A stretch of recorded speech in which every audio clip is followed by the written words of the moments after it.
Samuel was afraid that Saul was going to kill him if he found out that God sent him to anoint someone else as king, even though he shouldn't be mad. Hey friends, welcome to my Christian comedy channel. I believe God has a sense of humor, and we are allowed to enjoy it as we read scripture. There's so many times where I'm reading the scripture and I find it to be hilarious, and I'm like, who can I share this with? So created this channel so that I can share that with you. If you're interested in learning scripture while seeing the humorous side of God, this is the channel that you want to subscribe to. And if you're looking for more Bible study related content involving inductive studies and interpretations, then you want to check out my main channel. So without further ado, let's have some fun reading scripture. Today, we're going to be reading from 1 Samuel chapter 16, verses 1 to 13, and I'll be reading from the New Living Translation. It says, "Now the Lord said to Samuel, 'You have mourned long enough for Saul. I have rejected him as king of Israel. So fill your flask with olive oil and go to Bethlehem. Find a man named Jesse who lives there, for I have selected one of his sons to be my king.' But Samuel asked, 'How can I do that? If Saul hears about it, he will kill me.'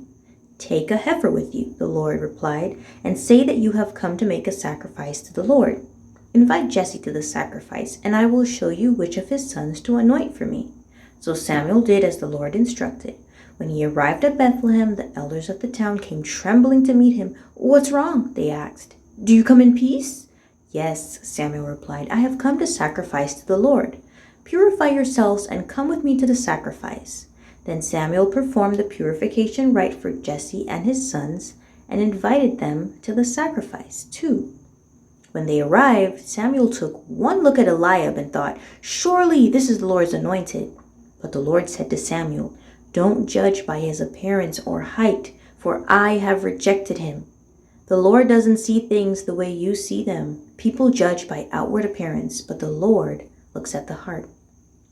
Then Jesse told his son Abinadab to step forward and walk in front of Samuel. But Samuel said, 'This is not the one the Lord has chosen.' Next, Jesse summoned Shimei.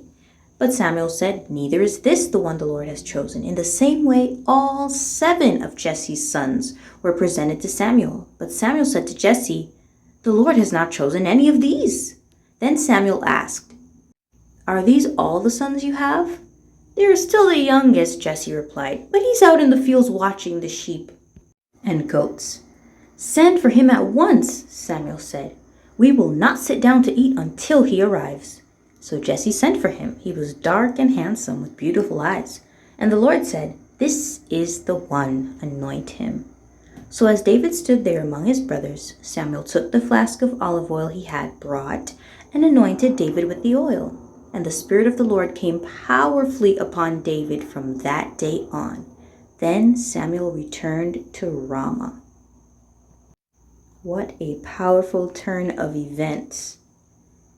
We already heard about Saul being rejected as king because of his disobedience. And now we're hearing of David being anointed as the new king, not even being recognized by his father as fit for the role.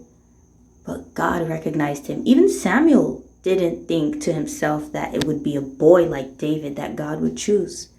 But God is making a profound statement that he really doesn't look at what we can see physically on the outside, but it's what is in the heart that matters to him most. If he can find a faithful heart, he can do wonders through that soul, through that vessel. I also think it was so wild how Samuel was afraid that Saul was going to kill him if he found out that God sent him to anoint someone else as king.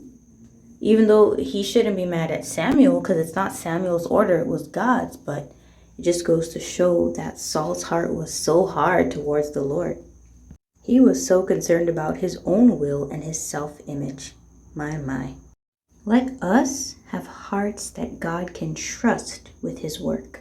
I hope you enjoyed today's scripture reading. What passage would you like to hear next? I'm already excited about the next one. There's so much more for us to explore together.